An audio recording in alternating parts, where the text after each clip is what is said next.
Fala, meus queridos, professor Elvis Calai aqui. Para quem não me conhece, eu sou policial civil no Distrito Federal e atualmente eu estou aprovado em terceiro lugar no concurso da STJ para analista judiciário para a modalidade de inspetor de polícia judicial. Eu estou trazendo aqui, vou trazer para vocês o curso de segurança de dignitários. Então vocês me conhecem, vocês sabem que eu não gosto de delongas, eu gosto de evoluir, de instruir a banca, então vamos direto para a nossa aula, que é o que vocês querem. Então a gente vai começar bem na manhã, bem tranquilo, conceituando o que é o dignitário, o que é a segurança, perdão, depois o que é o dignitário, e aí por fim a gente vai somar, a gente vai ver o que é essa segurança de dignitários. Tranquilo? Então a gente vai separar a segurança em segurança pública e depois segurança não pública. A segurança pública é garantia dada pelo Estado de uma convivência social isenta de ameaças de violência, permitindo a todos o gozo do quê? Dos direitos assegurados na Constituição Federal, direitos e garantias individuais. A gente sabe, então, os direitos e garantias individuais eles estão esculpidos lá no artigo 5º da Constituição Federal, né? Direitos e deveres individuais, né? E coletivos, e por meio do exercício do poder de polícia. Lembrando que o poder de polícia é diferente do poder da polícia. O poder de polícia é um poder administrativo, não necessariamente tem a ver com a polícia judiciária, por exemplo, de investigação criminal. A segurança não pública, ela vai se subdividir de dois tipos, mas ela é aquela não custeada pelo Estado e sim pelo interessado. E aí, esses dois tipos, eles dependem de qual que é o interessado. É uma pessoa física, a gente chama de segurança privada ou pessoal. É uma pessoa jurídica, a gente chama de segurança corporativa ou empresarial. A gente trabalha, a gente vai trabalhar basicamente na segurança de dignitários com a segurança privada ou segurança pessoal, como eu gosto de chamar. Tranquilo? Aqui a gente já viu o conceito de segurança. Agora a gente tem que entender quem que é esse dignitário, né? Dignitários também são chamados de autoridade ou VIP, o Very Important People, né? São pessoas que exercem alto cargo ou gozam de títulos, que têm poder de mando e pertencem aos poderes constituídos, executivo, legislativo, judiciário, nacionais ou estrangeiros. A doutrina ela gosta de separar um pouquinho o que é autoridade, o que é o VIP, gosta de separar, porque, pô, uma pessoa VIP ela pode ser não necessariamente quem tem alto cargo na administração pública, não precisa ser um ministro, não precisa ser um juiz, não. Um VIP ele pode ser uma pessoa famosa, por exemplo, pode, tranquilamente. A gente faz essa separação, faz um famoso, um famoso. E a autoridade, pô, tem um alto cargo na administração pública, por exemplo. Pronto. Pode ser? Pode ser, tranquilamente, né? Aí eu trouxe esse exemplo de dignitários aqui para vocês entenderem.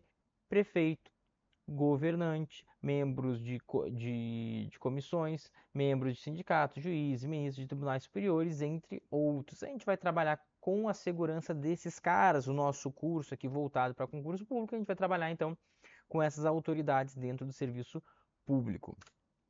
Agora a gente pode sim entender o que é a segurança de dignitário. Engloba a proteção pessoal e patrimonial de indivíduos que, devido à sua posição de destaque, estão sujeitos a riscos aumentados, como políticos, diplomatas, altos funcionários governamentais e chefes de Estado. O objetivo é garantir que essas personalidades possam, e aqui é o objetivo. Qual que é o objetivo? Qual que é o objetivo da realização dessa segurança de autoridade? Garantir que eles possam exercer as suas funções sem sofrer ameaça à sua integridade, tanto física quanto moral. Eu já vi questão de prova, somente física. Não, moral também eles podem receber ataques morais, desmoralizar eles, por exemplo. As equipes envolvidas nesse tipo de segurança não apenas monitoram e neutralizam, mas também planejam estratégias preventivas. Na verdade, a prevenção é o carro-chefe aqui da segurança de dignitário. Eu não quero trocar tiro com ninguém. Eu não quero ter que retirar a autoridade do evento. Eu não quero ter que me jogar na frente de um tiro. Não. A ideia é sempre prevenir. Analisam riscos, coordenam operações táticas como escoltas motorizadas, segurança em grandes eventos. Que a gente tudo vai ver nesse curso aqui. Primeira questãozinha para a gente já trabalhar. FGV técnico judiciário. Ele fala, para executar a segurança pessoal, o profissional deve primordialmente Então, é em primeiro plano usar que tipo de técnica? Porque a gente vai acabar utilizando técnica preventiva, repressiva, defensiva, vai acabar utilizando. Só hostil e contingencial, que é um nomenclaturas que a gente não trabalha na doutrina. Mas a gente poderia trabalhar as três, só que primordialmente a gente está falando de técnicas preventivas sempre. Tranquilo? Letra A, né? Gabarito, letra A. Podemos seguir o baile? Tá tranquilo, né? Vamos seguir o baile bem na manha, bem tranquilo. Vamos falar sobre os atentados e as ameaças. Atentados têm como objetivo, de novo, qual que é o objetivo? A desmoralização da autoridade, que eu já tinha falado agora mais cedo, prejudicando sua imagem, a imagem da instituição que representa um ministro do STF, por exemplo, além de roubos, furtos, sequestros, extermínio e vantagens políticas. Quem são esses guerreirinhos, esses perpetradores? Quem é que vai praticar? Quem são esses indivíduos? Pessoas, podem ser órgãos também, outros órgãos, sim, criminosos, que estão sempre à espreita ou em grande parte causadores de atentados. E aí, a gente tem alguns exemplos aqui: órgãos de mídia, organizações não governamentais, desafetos pessoais, ocorre muito, criminosos comuns, o próprio crime organizado, assassinos profissionais, psicopatas, partidos ou adversários políticos, também acontece demais, organizações terroristas, organizações de inteligência estrangeira, que acontece demais também. Então a gente já sabe o que que é e quem que pode praticar. E o que que é essa ameaça? Aqui eu já vou marcar para vocês, que é a primeira questãozinha de prova. Aqui é a primeira questãozinha que pode derrubar vocês. Ameaça é o chamado dano em potencial, ou seja, um dano futuro que, se ocorrer, poderá haver perda ou não. Eu estou te ameaçando. A ameaça, ó, ameaçar não necessariamente pode ocorrer uma perda, sim ou não? Faz sentido? E aí a gente diferencia a ameaça do chamado risco, que foi o que eu fiz aqui. A ameaça, ela é um dano, ela gera um dano em potencial, pode ocorrer. O risco gera um dano real. Essa é a diferença, ou seja, se ocorrer, a gente sabe que vai dar merda. Então a gente gosta muito de trabalhar a diferença de ameaça e de risco lá em segurança orgânica, quando a gente está trabalhando em segurança de áreas e instalações, né? Então a ameaça, por exemplo, seria a perda de um documento sigiloso. Ou seja, vazou um documento sigiloso. Vazamento, melhor, perdão, vazamento. Vazamento de documento sigiloso. Sigiloso. Por quê? Eu não sei onde é que esse documento está. Pode parar nas mãos erradas, mas pode parar nas mãos certas. Se parar nas mãos erradas, vai dar merda, tem a perda. Se parar nas mãos certas, não tem. Errada tem perda, certa não tem. Então, dano em potencial. Entende isso aí? Agora, incêndio em depósito. Depósito de ah, depósito de, sei lá, sem depósito de armas biológicas, sei lá, ou inflamável, material inflamável, fica sem querer inventar material inflamável.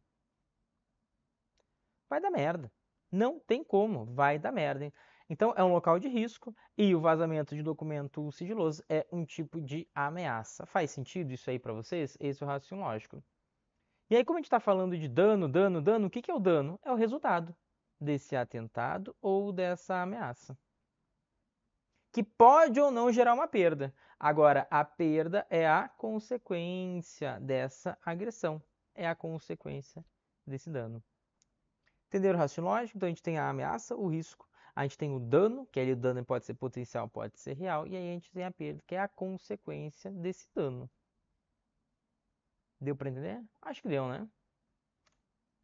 Vamos seguir o baile. Ao efetuar uma análise de risco em uma empresa, poderão ser encontradas variáveis como riscos e ameaças, as quais não se confundem uma vez que possuem diferentes níveis de potencialidade em causar danos quando concretizadas. Assim, dentre os eventos possíveis em uma empresa fictícia, com diversos níveis de segurança implantados, os que correspondem a um risco e a uma ameaça são respectivamente. Então, primeiro eu quero o risco, depois eu quero a ameaça. Professor, isso aqui não é segurança orgânica lá, segurança de áreas e instalações? Sim, a gente realmente estuda isso aqui lá, ele nasce lá, esse conceito. Só que eu gosto de trazer para cá para a segurança de dignitários para vocês entenderem isso no conceito no contexto da segurança pessoal. Claro que a questãozinha lá aborda mais a segurança orgânica, mas é mais por é mais para ser didático para vocês entenderem essas diferenças, tá? Ah, então eu quero primeiro risco, depois ameaça. Risco, se acontecer, vai dar merda. A ameaça pode dar merda. Então, A, greve com paralisação dos funcionários. Não necessariamente pode dar merda essa greve, mas pode acontecer? Pode, então é a ameaça. Vou botar A de ameaça. A aqui. Atividades e incêndios de grandes proporções, obviamente, aqui a gente tem risco, né? Mas a gente quer risco, a gente quer o contrário. Então, isso aqui já não dá. B, vazamento de informações sigilosas, que foi o exemplo que eu dei, é ameaça. Incêndio de grandes proporções, risco, também não é. C, incêndio de grandes proporções, é risco? É risco. E entrada não controlada em portaria de pessoa estranha à empresa, professor, é risco, porque ela vai entrar e vai dar merda. Não, pode ser uma criança, pode ser uma pessoa que se perdeu, pode ser uma pessoa que não chegou a fazer nada, quis fazer alguma coisa, mas entrou, ficou 30 segundos lá dentro e não fez nada. Então é uma ameaça. Esse tem que ser o nosso gabarito. D, entrada não controlada de pessoa estranha e greve com paralisação. Os dois são ameaças. E é vazamento de informação ameaça e greve ameaça. Pronto. Batemos aqui. Tranquilo? Letra C. Fechou? Vamos seguir o baile. Vamos seguir evoluindo, que a gente tem que destruir essa banca, hein, gurizada? Temos que destruir a banca. Objeto e modus operandi da segurança. O que é o objeto e o que é o modus operandi, né? O objeto é aquele ponto nevrálgico, é a galinha dos ovos de ouro, para qual a gente olha, para que a gente existe, para quê? Para que a gente existe? Para que a segurança pessoal existe, né? Para isso aqui, ó, para salvaguarda de bens e pessoas, através do emprego de técnicas e táticas preventivas, primordialmente ostensivas e ofensivas, se necessário, se não necessário, preventivas. E o modus operandi é como que eu vou agir, o modo de operar, de operação, né, por meio da prevenção ativa e da prevenção passiva. E aí muita gente fica perguntando, professor, o que é isso? Tá aqui. Prevenção ativa, técnicas ofensivas. Equipe de segurança, sistema de escolta e acompanhamento, emprego tático de armas letais e não letais, tática de defesa pessoal quando precisa, monitoramento de instalações, controle de acesso e circulação de pessoas, mercadorias e veículos, comunicação de segurança por meio de rádio, WhatsApp, que seja, rastreamento de veículos e pessoas, emprego de detectores e sensores. Professor, técnicas ofensivas não necessariamente eu estou ofendendo, estou batendo em alguém. Não, não é por causa disso aí. Ofensivas no sentido de vou atacar antes de esperar o outro atacar. E atacar entre é detectores e sensores antes. Antes de fazer alguma coisa, eu estou fazendo outra coisa. Parece estranho, antes de fazer uma coisa, fazer outra coisa, mas é isso, então é fazer antes. Prevenção passiva, eu espero o outro fazer. Então, muros, vai ficar parado lá, portas, grades, cercas elétricas, alarmes, cofres, sala forte, cadeados, paredes reforçadas, portas, corta-fogo, blindagem. Eu espero. Eu só espero. Só fico esperando. Entenderam o raciocínio lógico? Então, técnicas ofensivas, aqui é defensivas. Se lá são ofensivas, é um fazer depois.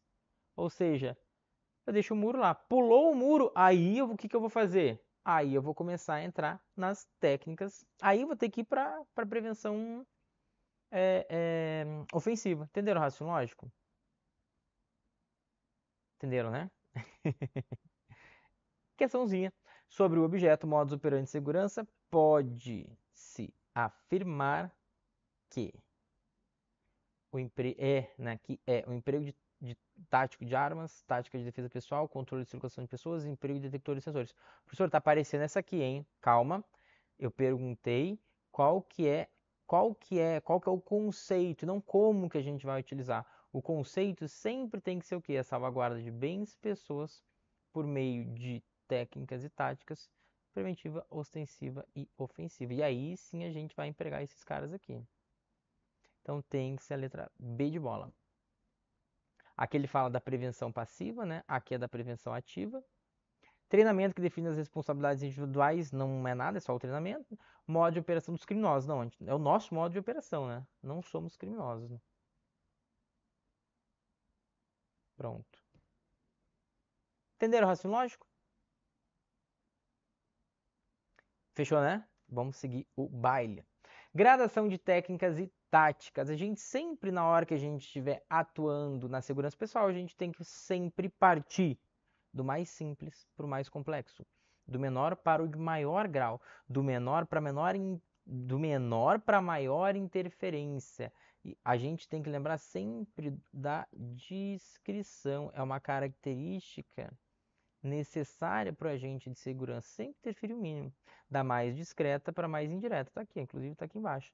Priorizar sempre as medidas mais simples, do mais simples para o mais complexo, avaliar prós e contras do emprego ou não de policiais ou de militares. Será que vale a pena, mesmo que a gente precisa, atentar para a responsabilidade criminal e civil no emprego de uma segurança, avaliar a efetiva necessidade de segurança privada em razão do ônus que tal decisão impõe, né? Seja um ônus de dinheiro, seja de infraestrutura, seja de ter que fazer um planejamento aí de segurança. Né?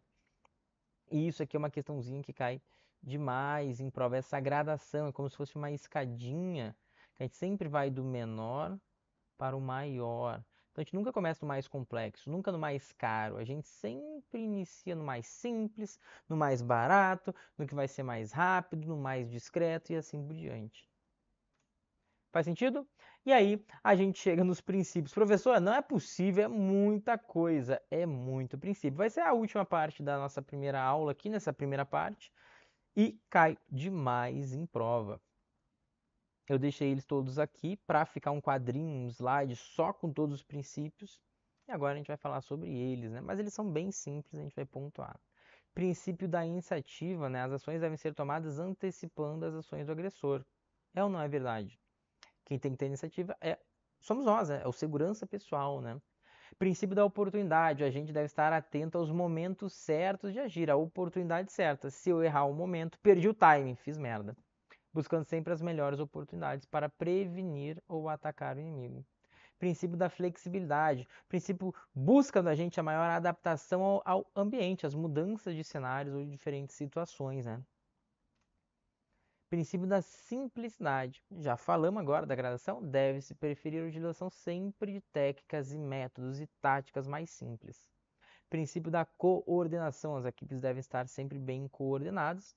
A gente vai trabalhar várias equipes, a gente vai trabalhar a teoria dos círculos concêntricos, vocês vão entender como é que funciona isso aí, vocês vão ver que a gente trabalha sempre por meio de várias equipes nichadas, vários nichos, né?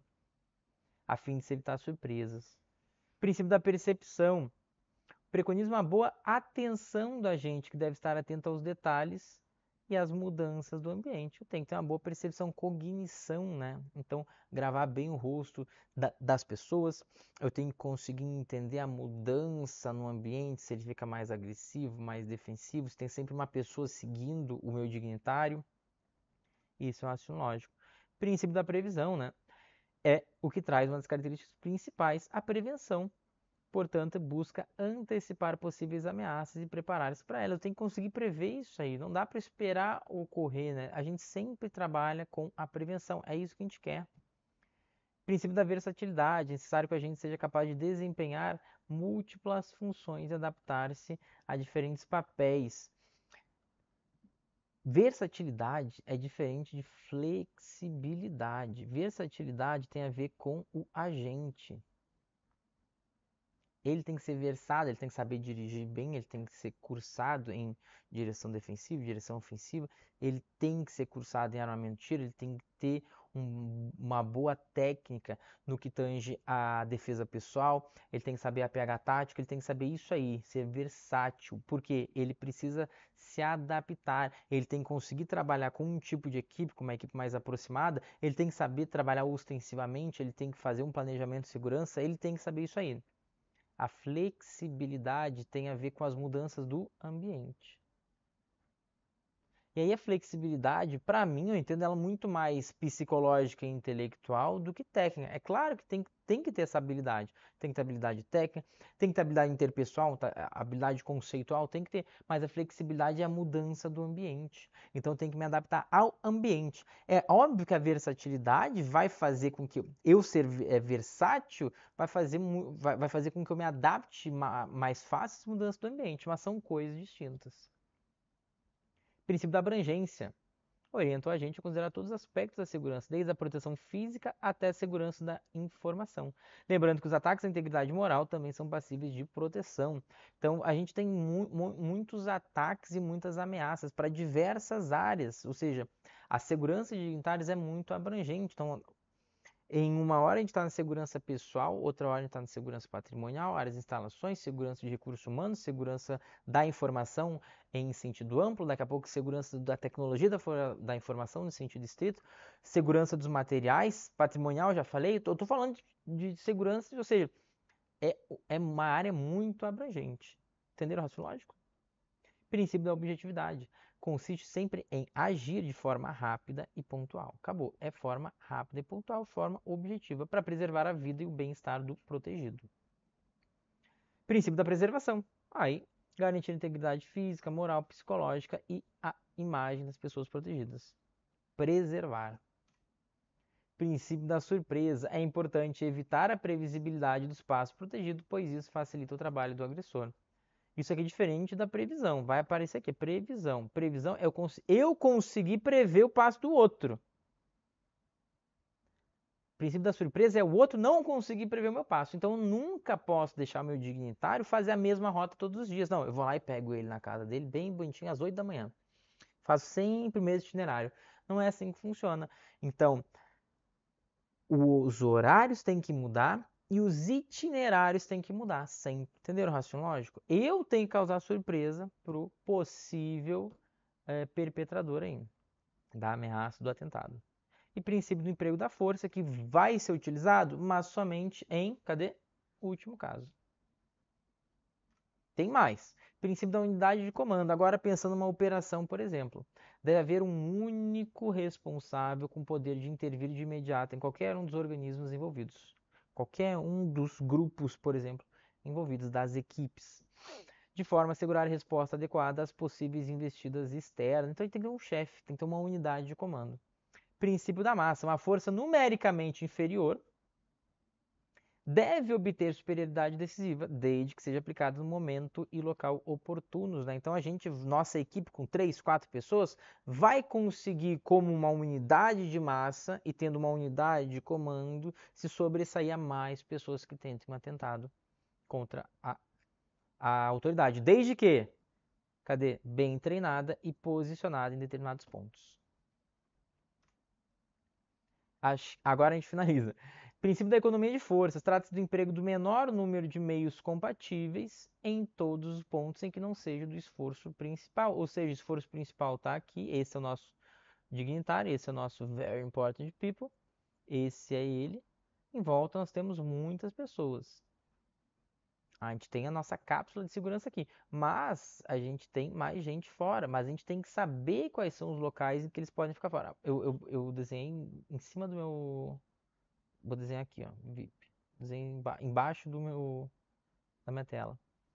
Então a gente tem, por exemplo, uma cápsula de segurança aqui, ele está andando aqui. Então a gente tem uma multidão desse lado, tem uma multidão desse lado, aqui, ó, ele consegue passar somente por aqui, aqui tem uma multidão. A gente tem que saber quais são os melhores pontos para que a gente consiga economizar menos gente, menos arma, menos dinheiro, menos infraestrutura. Por isso que é economia de força. Onde que são os melhores pontos, os melhores itinerários, o melhor trajeto, os melhores locais para a gente ficar, para a gente garantir a segurança de uma forma mais eficiente. É isso aí. E aí pode ser caracterizado pela exigência do chamado anel de segurança, que a gente vai trabalhar muito, a teoria dos círculos concêntricos e etc. Segurança pessoal em torno do VIP, com policiamento ostensivo distribuído proporcionalmente no meio do público. Isso aqui tudo é público, ó. Tudo público, público.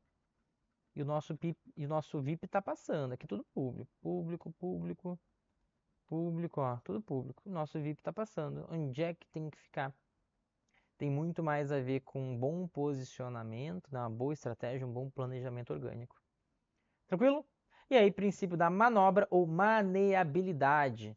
A gente traz isso aqui, esse princípio, economia de força também, a gente traz lá da doutrina militar isso aí, né? Então imagina que a gente tem um comando, que a gente tem muitas viaturas, a gente tem batalhões, é muita gente, é muita coisa que tem que conseguir ser o quê? Tem que conseguir fazer as manobras de uma forma fluida, de uma forma rápida e eficiente. É isso.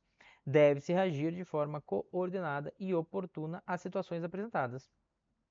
O dispositivo de segurança, essa nossa cápsula aqui, exige flexibilidade de organização, apoio administrativo adequado, comando e controle eficientes, ou seja, para permitir manobras, mudanças bruscas.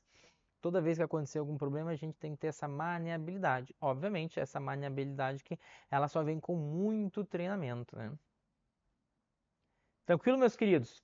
Para a gente finalizar, vamos fazer uma questãozinha no padrão. FGV 2024, Inspetor de Polícia Judicial do TRF Primeira Região. É consenso doutrinário que alguns princípios constituem a base dos procedimentos a serem adotados na segurança de um dignatário ou de autoridade. Eles são resultado de experiências adquiridas e sedimentadas pela prática da atividade de segurança. Esses princípios são iniciativa, oportunidade, flexibilidade, simplicidade, coordenação, percepção, previsão, versatilidade e abrangência. E aí ele pergunta, o que é o princípio da percepção? A gente falou lá sobre a atenção, né? Será que a gente tem alguma coisa aqui? Vamos ver o que a gente consegue desenrolar. A. Diz respeito à adaptação da segurança a situações específicas. A adaptação. A capacidade de ajustar-se às circunstâncias de um momento e as características da autoridade definem muitas vezes, né, a necessidade de se adotar uma atitude distinta, passiva, ativa, discreta ou ostensiva. O que é isso aqui? Isso aqui é flexibilidade, né?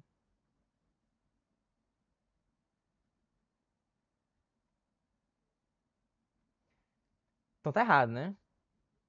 B de bola. Determina a presença ou atitude de segurança no momento e local certo. Se falou momento e local certo, tem que ser oportunidade, né? A atividade exige um cuidadoso planejamento. A autoridade deve estar assistida pela segurança, evitando lacunas que possam ser aproveitadas por agentes diversos. Não é, né? A gente quer percepção. C. Desrespeito à tomada de decisão face às ações imprevistas. O sistema de segurança estabelecido no dispositivo de expectativa. Qualquer iniciativa deve advir de uma acurada atenção e bom senso. Opa, professor, falou de iniciativa, é iniciativa. Falou de atenção, aqui deve ser o princípio da percepção. Calma, pega bem o conceito, né? A fim de evitar ou neutralizar as ações adversas. A tomada de decisão face às ações imprevistas, sempre trabalhando, prevendo, expectativa. Qualquer iniciativa deve advir de uma acurada atenção e bom senso, a fim de evitar ou neutralizar as ações adversas. É só olhar para cá e vocês vão ver que só pode ser a previsão aqui. Eu tenho que prever, né? Eu tenho que tomar uma decisão face às ações imprevistas.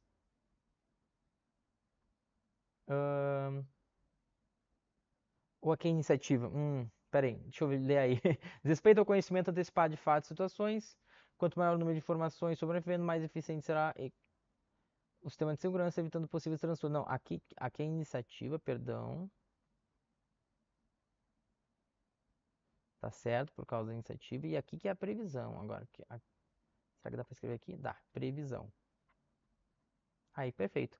Agora sim, letra D. Então, errado aqui, errado aqui. E D, fundamenta-se principalmente na atenção, na inteligência e na análise crítica de fatos e atos, antes, durante e após a realização do evento. Todo o pessoal da atividade deve atentar para possíveis ações prejudiciais. Então, aqui a gente tem a percepção. Agora sim. Fechamos todas aqui? Aqui a gente desenrola tudo. Estamos no padrão. Flexibilidade, oportunidade, iniciativa, previsão e na nossa percepção. Letra D de doidão.